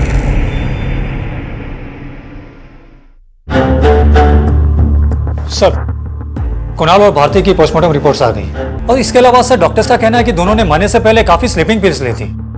Sleeping pills? अगर वो दोनों फांसी लगाकर आत्महत्या करने वाले थे तो फिर उन्हें नींद की गोलियां खाने की क्या जरूरत थी? सर, नींद की गोलियों का असर होने में थोड़ा वक्त लगता है। हो सकता है कि उन्हें लगा हो कि नींद की गोलियां कम पड़ गई है, इसलिए मरने के लिए दोबारा कोशिश की हो, जिसमें वो कामयाब हो गए। नहीं केलकर, ये बात पूरी तरह से गले के नीचे नहीं उतर रही। सबसे पहली बात, अगर उन्हें मरना ही था तो वो किसी और के घर क्यों मरे, अपने घर या किसी न्यूट्रल जगह पे क्यों नहीं? दूसरी बात, जैसा कि हमें वॉचमैन ने बताया, भारती ने कुणाल को साबुन लेने के लिए भेजा था, जो वो लेकर भी आया। अगर दो लोग कुछ समय के बाद आत्महत्या करने वाले हैं तो वो साबुन मंगाने या लाने की फिक्र क्यों करने लगे? तो फिर हो सकता है कि सर ये मर्डर हो, किसी ने उन्हें नींद की गोलियां दी और बाद में लटका दिया ताकि मामला आत्महत्या का लगे। शायद ऐसा ही हुआ होगा, क्योंकि उनकी बॉडीज पर और उस घर में स्ट्रगल का कोई भी निशान नहीं था। मेरे हिसाब से जब उन्हें फांसी पर लटकाया गया वो दोनों होश में नहीं थे। और अगर हमारी थ्योरी सही है तो कातिल कोई एक नहीं दो होने चाहिए, क्योंकि दो लोगों को इतनी हाइट पर लटकाना किसी एक आदमी के बस की बात नहीं हो सकती। सर, इसके अलावा दोनों की माँ विंदा का भी मर्डर हुआ था, हो सकता है कि इन दोनों में कुछ कनेक्शन हो। बिल्कुल हो सकता है, और इस कनेक्शन को ढूंढने के लिए हमें डिटेल्स चाहिए होंगे।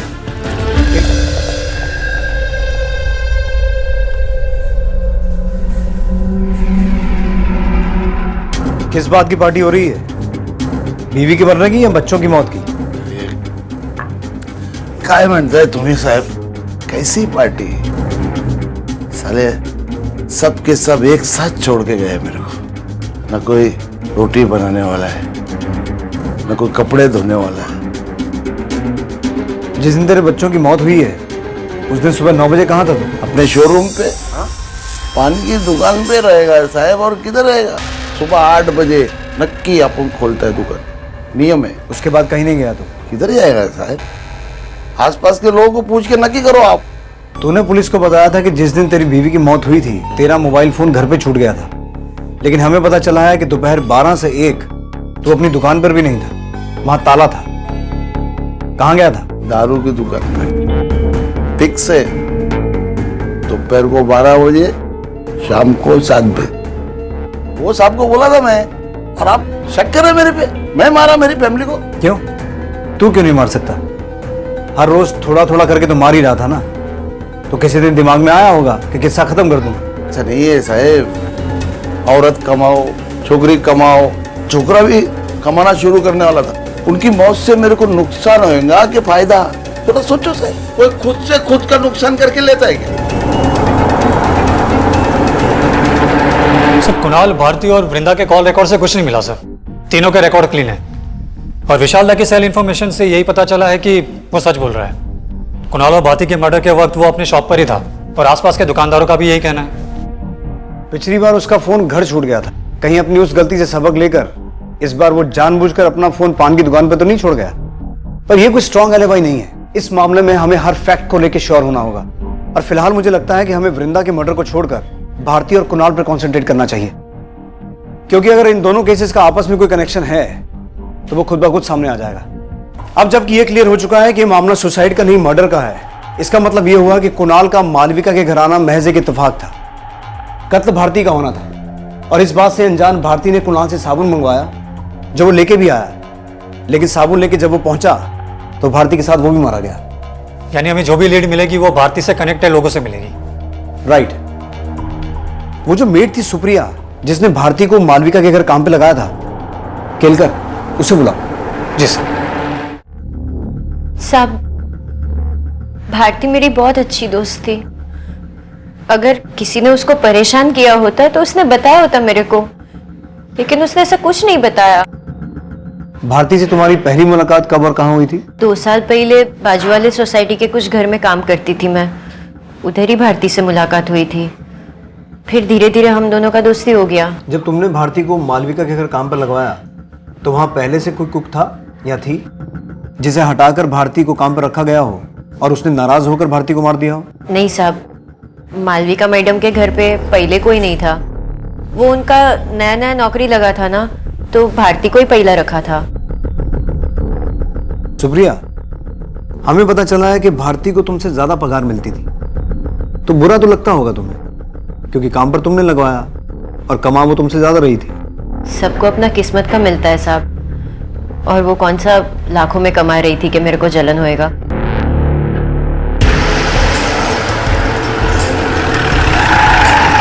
क्या भारती का कभी किसी से कोई झगड़ा हुआ हो, किसी और काम वाली से या फिर बिल्डिंग में किसी और से? नहीं साहब, कभी किसी से कोई झगड़ा नहीं हुआ उसका। सर, बिल्डिंग के किसी और मेड या गार्ड के पास इन कत्लों का कोई मोटिव दिखाई नहीं देता है। मुझे लगता है हमें उन दूसरे घरों में भी बात करनी चाहिए जहां भारती काम किया करती थी। हो सकता है कोई क्लू मिले। वो सिर्फ एक मेड थी सर, और अपने काम से काम रखती थी, ज्यादा छुट्टियां भी नहीं लेती थी।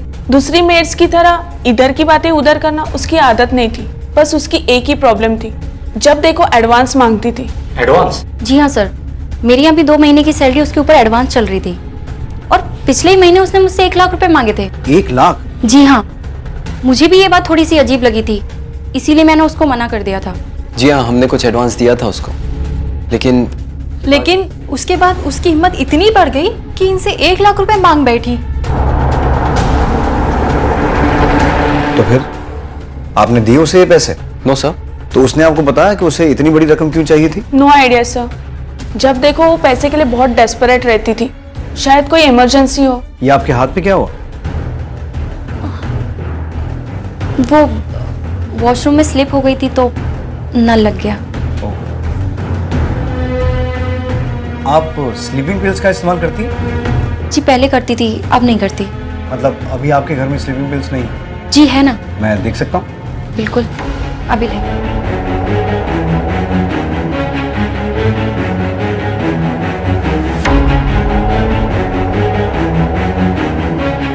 ये तो सील बंद है। मैंने कहा था ना आपसे, मैं पहले लेती थी, अब नहीं लेती।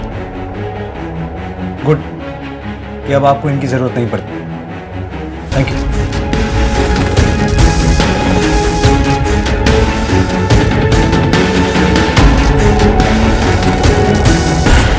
सर, हो सकता है कि कातिल अपने साथ वो स्लीपिंग पिल्स पहले से ही लाए हो कहीं और से। केलकर, हम किसी को क्लीन चिट देने में इतनी जल्दबाजी नहीं कर सकते। मुझे लगता है मालविका जरूर हमसे कुछ छुपा रही है। मैं ये नहीं कह रहा हूँ कि कत्ल उसी ने किया है, पर हो भी सकता है। स्लीपिंग पिल्स की बॉटल का सील बंद होना कोई बहुत बड़ी बात नहीं है। बॉटल नहीं भी खरीदी जा सकती है। लेकिन सर अगर मान भी लिया जाए कि कत्ल मालविका ने किया है, लेकिन उसके पीछे उसका क्या मोटिव हो सकता है? वही तो पता लगाना है। साहब नितेश साहब महीने में कम से 20 दिन बाहर रहते हैं साहब। मालविका मैडम इधर रहती है साहब। कुछ साल पहले साहब उनके ड्राइवर के साथ चक्कर चालू हो गया और ये नितेश जी को पता चला साहब। नितेश जी ने ड्राइवर का हाथ तोड़ दिया। ड्राइवर अब किसी काम का नहीं है साहब, बस वो दुकान पे पड़े रहता है साहब। सर हो सकता है कि हिस्ट्री ने एक बार फिर से खुद को रिपीट किया हो। मतलब? सर उस ड्राइवर की तरह मालविका का कुणाल से भी अफेयर हो गया हो, जिसका पता नीलेश को चला और उसने उसको गुस्से में मार डाला। कुणाल का तो उस बिल्डिंग में आना जाना होता ही नहीं था, तो अफेयर कैसे होगा? और कुणाल के कॉल रिकॉर्ड्स में मालविका से बातचीत का कोई जिक्र नहीं है। ये हो सकता है कि मालविका का अफेयर किसी और से चल रहा हो और भारती को ये बात पता चल गई हो। अब भारती को पैसों की जरूरत तो थी, हो सकता है उसने मालविका को ब्लैकमेल करके उससे पैसे ऐंठने की कोशिश की हो और मालविका और उसके प्रेमी ने भारती को अपने रास्ते से हटा दिया हो। पर मालविका का अफेयर किससे होगा? अगर मालविका का कोई प्रेमी है तो उसका नंबर उसकी कॉल लिस्ट में जरूर होगा। गुड, पता लगाओ। Yes sir. मालविका की कॉल हिस्ट्री सर, इसमें एक नंबर है ये वाला, इस पे काफ़ी बातें होती है। और सर हैरान की बात यह है कि जब जब नितेश घर पे होता है तब इस कॉल की फ्रीक्वेंसी कम हो जाती है और उसके जाते ही सडनली बढ़ जाती है। काफ़ी लेट नाइट कॉल्स भी है सर, कुछ कॉल तो 2-2 घंटे की है। पता चला किसका नंबर है? हाँ सर, मालविका के पड़ोसी हेमंत तोशनीवाल का है सर। तो फिर देर किस बात की है? बुलाओ मैडम को और साथ में नितेश और हेमंत को भी। आप इतना बेहुदा और घटिया इल्जाम कैसे लगा सकते हैं मुझ पर? हेमंत जी हमारे पड़ोसी हैं और वो भी मैरिड हैं और मैं भी।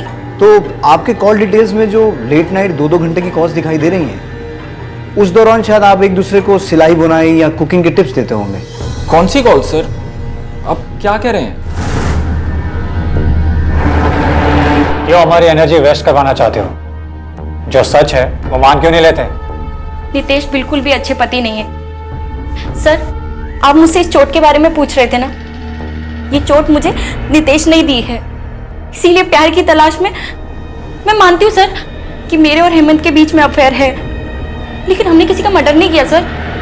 आप यकीन कीजिए मेरे। गुस्सा आ रहा है तो दिखा, ऐसे उदास होकर दिल टूटने का नाटक मत कर। जो आदमी अपनी बीवी को बेरहमी से मार सकता है, मार मार के अपने ड्राइवर का हाथ तोड़ सकता है, वो खून भी कर सकता है। चल बोल, भारती और कुणाल को क्यों मारा? सर मेरे पास कोई वजह भी तो होनी चाहिए ना खून करने के लिए, जबकि मैं तो उस दिन शहर में भी नहीं था जब भी मर्डर हुए। आप चाहे तो एयरपोर्ट की सीसीटीवी फुटेज भी देख सकते हैं। 9 o'clock तो मेरी फ्लाइट लैंड हुई थी। उसके बाद लगभग आधा घंटा मुझे टर्मिनस से बाहर निकलते हुए लग गया, फिर मैं सीधा ऑफिस चला गया। उसके बाद जब मालविका का फोन मेरे पास आया तब मुझे उसने बताया कि क्या हुआ। उसके बाद मैं घर पहुंचा। नीलेश का रवैया अपनी पत्नी मालविका के प्रति सही नहीं था। वो उस पर हाथ उठाता था, उसे मारता था, लेकिन मालविका ने उसका विरोध करने की बजाय उसके इस बर्ताव को सहते हुए अपनी खुशियों को कहीं और ढूंढने का फैसला लिया, जो कि गलत था।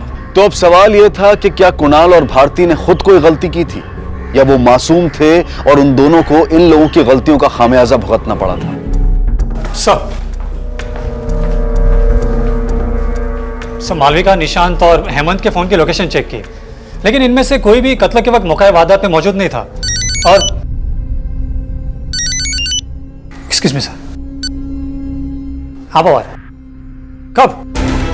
ठीक है सर, आईटी डिपार्टमेंट से फोन था। अभी थोड़ी देर पहले आदर्श नगर मार्केट में भारती का फोन स्विच ऑन हुआ है। Let's go. करीब 30-32 साल का आदमी रहा होगा साहब। अभी करीब 1 घंटे पहले ही मोबाइल बेच के गया। सर इसमें से तो पूरा डेटा ही डिलीट कर दिया है। आपकी दुकान में सीसीटीवी है? जी सर। फुटेज दिखाइए। ये रहा सर। एक बार पॉज करो।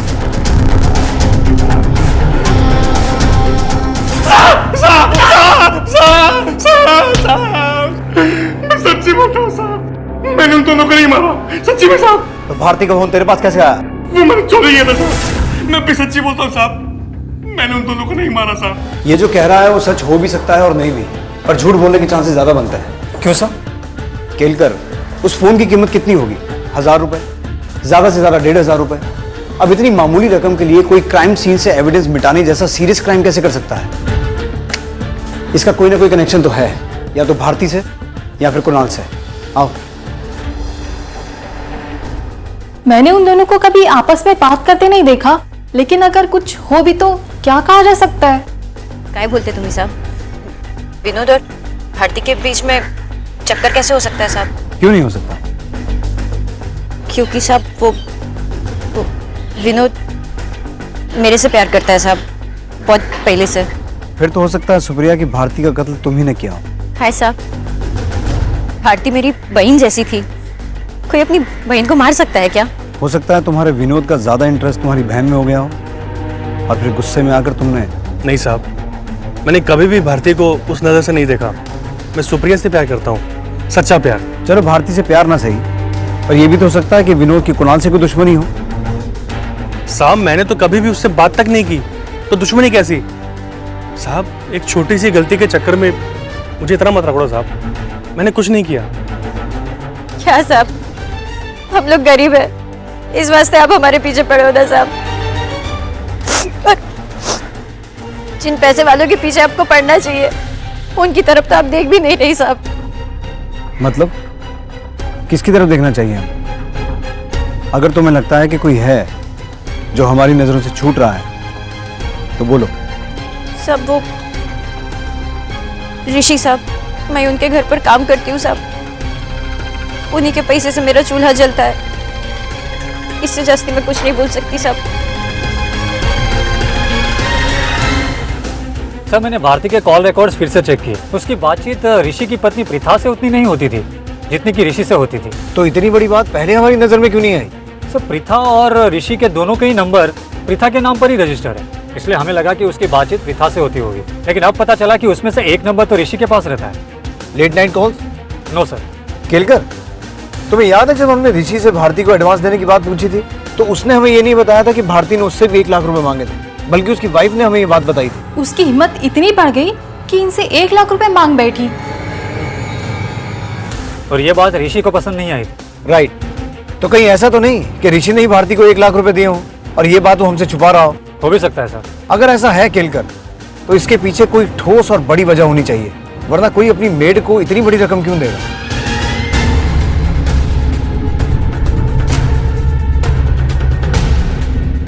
अरे साहब, आप यहाँ? कुछ सवाल पूछने थे तुझसे तेरी बेटी को लेकर। तेरी बेटी का किसी के साथ कोई अफेयर था? नहीं साहब, वो ऐसी छोकरी नहीं थी। घर से काम, काम से घर, बस। अगर करना भी चाहती साहब तो खत किधर था उसके पास? 7 घर का काम करके ये सब करने का। 7 घर का? लेकिन हमें तो पता चला कि वो 3 ही घरों में काम करती थी। 21,000 रुपए लाती है साहब महीने का। 3,000 के हिसाब से 7 घर के जो है ना साहब। कब से आ रहे थे ये 21,000 रुपए? गए 2 महीने से।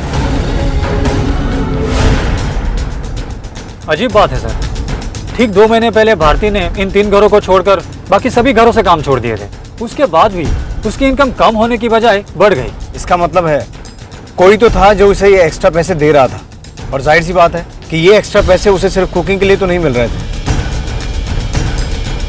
ऋषि, केलकर, ऋषि से बात करने का वक्त आ चुका है। हमें शक था कि भारती का किसी के साथ अफेयर चल रहा था, इसलिए हमने आपसे पूछा भी था, लेकिन उस वक्त आपने हमें बताया नहीं कि वो विनोद नहीं बल्कि आप हैं। क्या बोल रहे हैं आप? आपकी वाइफ सुबह जॉब पे जाती हैं और उनके जाने के बाद भारती यहाँ काम करने आती थी। तो मेरी वाइफ के जाने के बाद जो मेरे घर पे आएगा सबसे मेरा अफेयर होगा? नहीं, सिर्फ भारती। आप अपने बैंक से महीने के हर पहले हफ्ते में 18,000 रुपए निकालते हैं। जी हाँ, 3,000 सुप्रिया और भारती के लिए और बाकी अपने घर खर्च के लिए। लेकिन भारती के कत्ल से जस्ट पहले आपने अपने अकाउंट से 1 लाख रुपए निकाले थे। किस लिए? जी वो मेरे दोस्त को जरूरत थी, उसके लिए निकाले थे। लेकिन नॉर्मली इतना बड़ा अमाउंट लोग ऑनलाइन ट्रांसफर करना प्रेफर करते हैं, सेफ्टी भी रहती है, कन्वीनियंस भी रहती है, लेकिन आपने अपने दोस्त को कैश दिया, क्यों? क्योंकि आपकी उस दोस्त का बैंक में अकाउंट था ही नहीं मिस्टर ऋषि। मेरे को नहीं मालूम वो सबसे लाख रुपए काय को मांग रही थी। आई थी चप्पल। उसका कोई बैंक अकाउंट था? साहब उसके बाप का अकाउंट नहीं है तो उसका कहां से रहेगा? देखिए सर, मैं मानता हूं कि मैंने भारती को 1 लाख रुपए दिए थे, लेकिन मैं उसकी मदद करना चाहता था। अब किसी की मदद करना कोई क्राइम तो नहीं है ना? इन बेफिजूल बातों में टाइम वेस्ट करने से अच्छा है हम सीधा पॉइंट पर आए। भारती के पोस्टमार्टम रिपोर्ट से यह पता चला है कि कत्ल के वक्त वो प्रेग्नेंट थी। एक छोटा सा डीएनए टेस्ट होगा और उससे ये इजीली साबित हो जाएगा कि उसे प्रेग्नेंट करने वाले तुम थे। अब अपना जुर्म कबूल करोगे या मैं कोर्ट से ऑर्डर लाकर तुम्हें घसीटता हुआ सरकारी हॉस्पिटल लेके चलूं? देखिए सर, मैं मानता हूं कि मेरा उससे अफेयर था, लेकिन मैंने उसका कत्ल नहीं किया। मैं तो उसकी मदद के लिए उसे हर महीने 15,000 रुपए दिया करता था। मैंने तो उसे 1 लाख रुपए भी दिए थे। मैं उसे क्यों मारूंगा सर?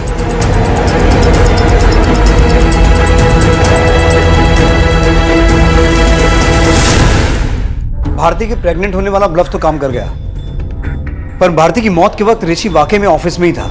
उसके कॉल रिकॉर्ड्स में भी ऐसा कोई नंबर सामने नहीं आया जिससे ये लगे कि उसने भारती को मारने के लिए किसी को हायर किया था। बहुत उम्मीद थी मुझे इस थ्योरी से, लेकिन कुछ हाथ नहीं लगा। एक छोटा सा क्लू मिला है सर। क्या? वृंदा की कॉल लिस्ट में एक नंबर था जिस पर उसने 1 या 2 बार बात की थी, इसलिए हमने भी कुछ खास ध्यान नहीं दिया था। लेकिन जब उस नंबर पर फोन किया तो पता चला कि वो नंबर किसी महेश राव का है, जो कि एक प्रॉपर्टी डीलर है। सर, जिन लोगों का गुजारा इतना मुश्किल से होता है, उनका प्रॉपर्टी डीलर से बात करना कुछ अजीब नहीं लगता?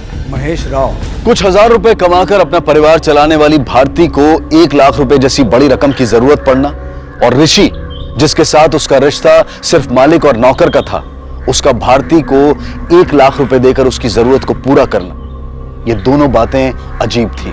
इसलिए अब ये बहुत जरूरी था कि पुलिस भारती की उस जरूरत का पता लगाए, और वो उम्मीद कर रही थी कि इस प्रॉपर्टी डीलर महेश राव से उन्हें इस मामले में कोई ना कोई मदद जरूर मिलेगी। वृंदा और उसकी बेटी भारती यहाँ मीरा रोड में किराए की खोली लेना चाहते थे। भारती का भाई कुणाल, वो भी कभी कभी उनके साथ में आया करता था। फिर अचानक उसका फोन आया और उसने मुझे बोला कि उसे अब किराए पे खोली नहीं चाहिए, उसे खोली खरीदी करनी है। अचानक ऐसा क्या हुआ कि किराए पे खोली ढूंढते ढूंढते उसे खरीदने की बात करने लगी? पता नहीं साहब, पर उसने मुझे इस बारे में बात चलाने के लिए बोला और 1 हफ्ते में ही उसे खोली खरीदी करनी। और फिर कुछ दिन बाद वापस उसका कॉल आया। वो मुझसे बोली कि अब उसे खोली खरीदी करनी नहीं है, उसे किराए पर ही खोली दिला दो, और उसके लिए उसने मुझे डिपॉजिट के लिए 1 लाख रुपए भी ला कर दिए थे। यानी कि भारती, उसकी माँ और उसका भाई कुणाल अपने बाप को छोड़कर अलग रहने की प्लानिंग कर रहे थे। हो सकता है ये बात विशालदा को किसी तरीके पता चल गई हो और उसने गुस्से में आके तीनों को मार दिया हो। उठा के लाओ उसे। बहुत होशियारी है ना तुझे? सच बोल, तुझे पता था ना कि वो लोग छोड़ के जा रहे तुझे, इसलिए सबको मार डाला ना? हाँ बोल।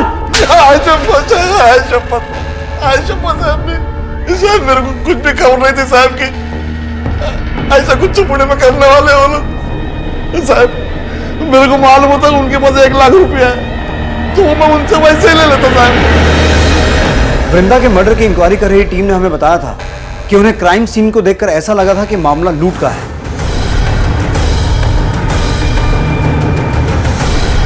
इसका मतलब जिसने भी वृंदा को मारा वो गया तो लूट के इरादे से था, लेकिन उसे वहां कुछ मिला नहीं क्योंकि भारती पहले ही सारा पैसा महेश को दे चुकी थी खोली के लिए।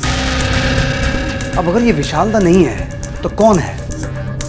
और ऋषि ने सबसे छुपाकर ये पैसा भारती को दिया था, तो फिर किसको और कैसे पता चला कि भारती के पास पैसा है और उसने अपने घर के अंदर छुपा के रखा है?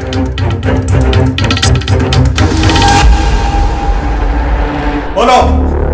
सब मेरे को नहीं पता आप क्या बोल रहे हो। मेरे को कैसे मालूम होगा कि भारती के पास इतने पैसे कैसे आए? ठीक वैसे ही जैसे तुम्हें भारती और ऋषि के बीच के रिश्ते के बारे में पता था। उन दोनों के रिश्ते के बारे में मेरे को धोखे से पता चल गया। कोई जासूसी नहीं की थी। उस दिन मैं काम पर गई थी तो दरवाजा खुला था।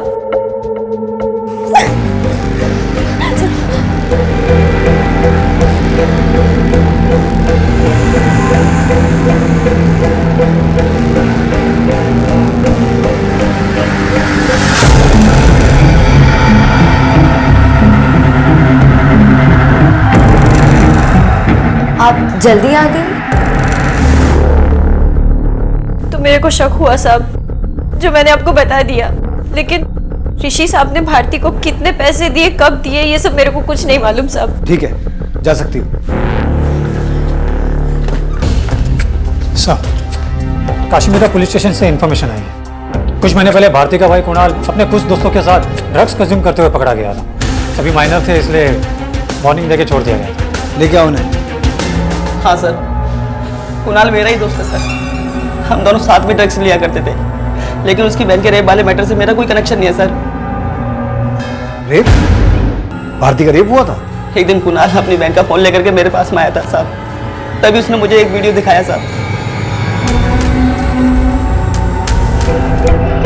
पिछले 6 महीने से मैं ऋषि दोषी के वहाँ खाना बनाने का काम कर रही हूँ और तब से वो मेरी इज्जत लूट रहा है। पहले जब उसने मेरे साथ ये सब किया तो मैं पुलिस के पास जाना चाहती थी, सबको बताना चाहती थी, लेकिन उसने मुझे धमकी दी कि अगर तू पुलिस के पास गई तो बेटा मुझे ही जेल में डाल देंगे, ये बोल के कि मैं धंधा करती हूँ। अब बस जो करना है मुझे ही करना और मैं वही करने जा रही हूँ।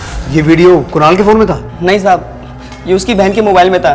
वो अपना मोबाइल घर पर ही छोड़ गई थी, वो हाई हो गया था तो साहब मैंने ये उसके मोबाइल में से वीडियो अपने मोबाइल में ट्रांसफर कर लिया बस साहब। पर एक सवाल और पैदा होता है केलकर, अगर भारती ने ये video as a suicide note बनाया था तो उसने सुसाइड किया क्यों नहीं? इसका मतलब है वीडियो को बनाने का मकसद सुसाइड नहीं, ऋषि को ब्लैकमेल करना था। विनोद के साथ ऋषि को भी उठाओ और इस वीडियो को आईटी में भेजो, उन्हें कहो पता करें ये वीडियो शूट कब हुआ था। यस मैंने कुछ नहीं किया साहब, मैंने कुछ नहीं किया साहब, साहब मैंने कुछ नहीं किया साहब, मैंने कोई वीडियो डिलीट नहीं किया साहब। बहुत हुआ तेरे घड़ियाली आंसू।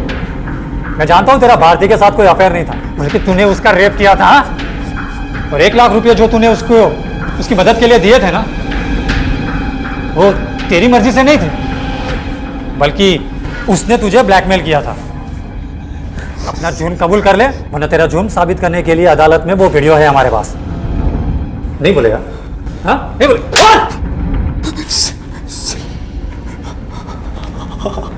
हाँ सर, मैंने रेप किया था उसका।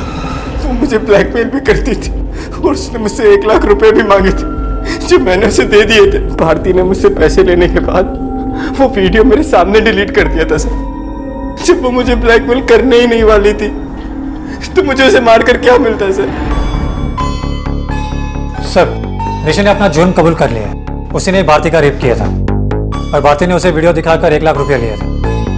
लेकिन विनोद तो अभी भी कह रहा है कि उसे वीडियो के बारे में कुछ भी नहीं पता। शायद वो सच बोल रहा है सर, क्योंकि ऋषि का कहना है कि जिस वक्त उसने भारती को 1 लाख रुपया दिए थे, उसी वक्त भारती ने उसके सामने ही अपने फोन से वो वीडियो डिलीट कर दिया था। अगर ऐसा है तो फिर ऋषि के पास कोई मोटिव बचता नहीं भारती को मारने का। सर, ये आईटी रिपोर्ट।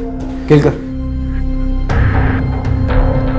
सर, ये भारती के फोन और वीडियो की रिपोर्ट है सर। इसमें लिखा है कि वीडियो 19 दिन पहले शूट किया गया था, लेकिन भारती के फोन से नहीं। व्हाट? हाँ सर। जी सर, भारती के फोन का कैमरा 4 मेगापिक्सल है, जबकि वीडियो शूट किया गया है 10 मेगापिक्सल वाले कैमरा से।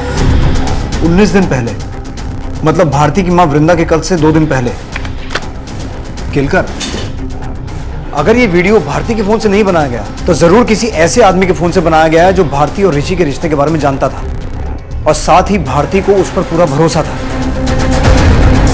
मैं ऋषि दोषी के वहाँ खाना बनाने का काम कर रही हूँ और तब से वो मेरी इज्जत लूट रहा है। देख सुप्रिया, एक छोटा सा टेस्ट होगा तेरे फोन का और बड़ी आसानी से पता चल जाएगा कि ये वीडियो तेरे फोन पे शूट किया गया था। तेरा खेल खत्म हो गया सुप्रिया।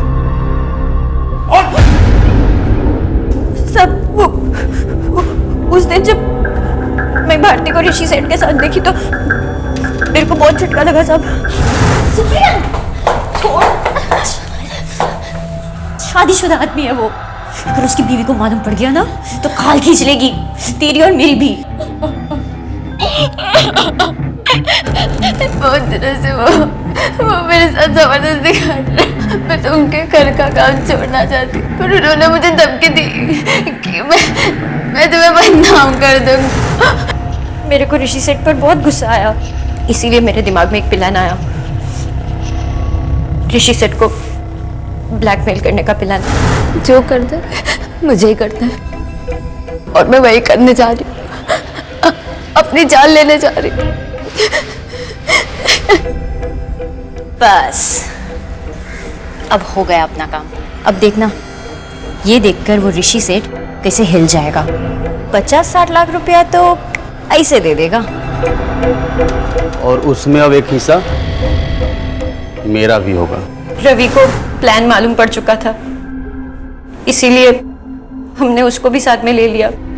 अभी तो हम लोग सोच ही रहे थे कि ऋषि सेठ से कब कितना पैसा मांगने का है, कि अचानक से ये भारती उसने मना कर दिया, बोली कि मेरे को हराम का पैसा नहीं चाहिए। लेकिन फिर एक दिन मैंने भारती को किसी से फोन पर बात करते सुना। हाँ, पैसे घर पे रेडी है, आप आज मेरे को खोली दिखाओ, अगर मुझे पसंद आ गया तो कल आपको पूरे पैसे दे दूंगी। उसने हमारे साथ डबल गेम खेला था। उसने फक्त ऋषि सर को वो वीडियो दिखाकर अपना पैसा उनसे निकाल लिया। लेकिन साहब, हम इतनी आसानी से उसको हमारा हक तो नहीं मारने दे सकते थे ना, इसीलिए विनोद उसकी खोली पर गया पैसे लेने।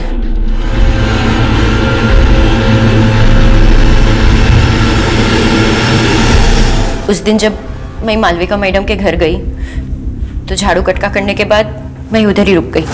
फिर जब वो भारती उधर आई तो मैंने जिद करके उसको चाय पिला दी, जिसमें मैंने नींद की गोली मिला दी थी। लेकिन तभी गेट पर से रवि का फोन आया। उसने कहा कि भारती का भाई कुणाल ऊपर आ रहा था। अरे कुणाल, ये दीदी, आपने साबुन मंगाया था। बैठ बैठ, तू अभी आया ना, तू भी चाय पी के जा। नहीं मैं चलता, मुझे अरे बैठ ना। तो मैंने वही चाय कुणाल को पिला दी, नींद की गोलियां डालकर। थोड़ी देर बाद दोनों भाई बहन बेहोश हो गए, तो मैंने फोन करके विनोद को बुला लिया। अब क्योंकि रवि भी तुम्हारे इस प्लान में शामिल था तो उसने नीचे गेट पे ड्यूटी संभाल ली, हाँ, ताकि किसी को किसी तरह का शक ना हो। सब माफ कर दो, मेरे से बहुत बड़ी गलती हो गई साहब। गलती का एहसास होना बहुत बड़ी बात होती है सुप्रिया, लेकिन तूने जो जुर्म किया है उसके लिए जितनी भी सजा मिले वो कम है।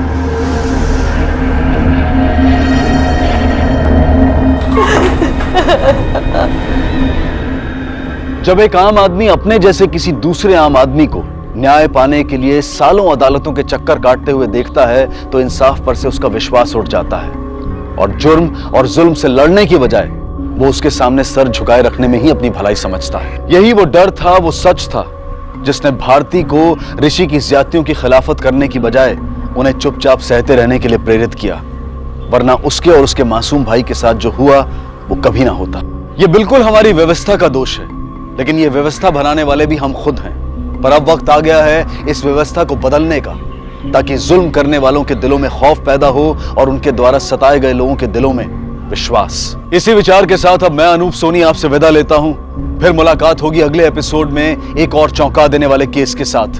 तब तक अपना और अपने परिवार का ख्याल रखें और देखते रहें क्राइम पेट्रोल डायल 100। सबक एक को सीख हम सबको। जय। इस तरह के और भी एपिसोड देखने के लिए हमारे चैनल को सब्सक्राइब करें और बेल आइकन दबाना ना भूलें।